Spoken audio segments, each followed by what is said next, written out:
So in the current implementation, when the user logs in, we generate a JSON web token and return it in the body of the response.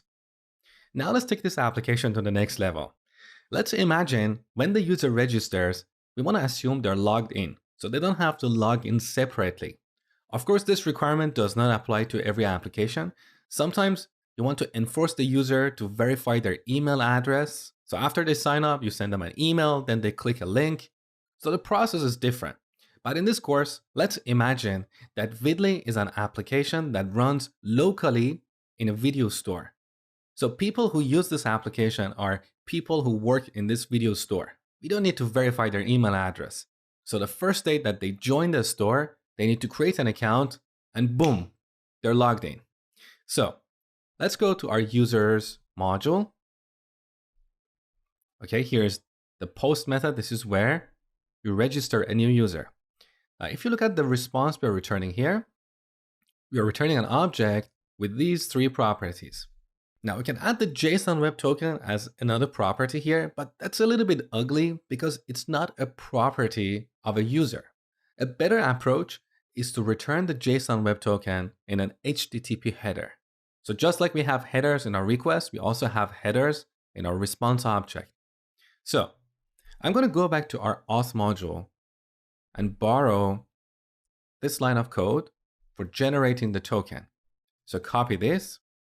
Now back to the users module. Before we send the response to the client, we generate the token, and then we call response.header. With this, we can set a header. Now for any custom headers that we define in our application, we should prefix these headers with x dash. Now we give it an arbitrary name like authentication or auth dash token. This is the first argument, which is the name of the header. The second argument is the value, which is in this case, our token.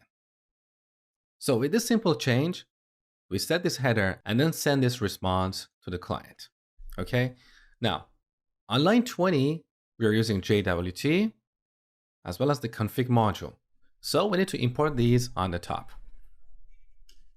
So constant JWT, we set this to require JSON web token.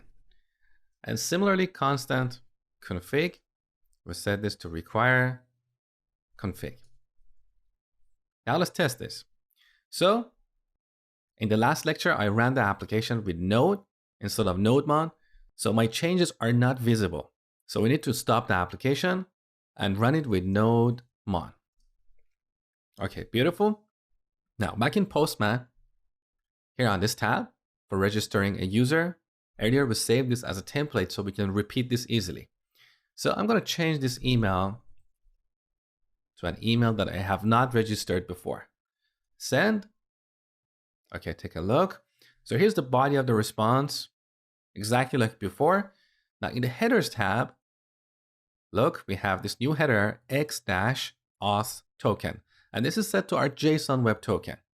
So in our client app, when we register a user, we can read this header, we can store this JSON web token on the client, and next time we're going to make an API call, we'll send this to the server.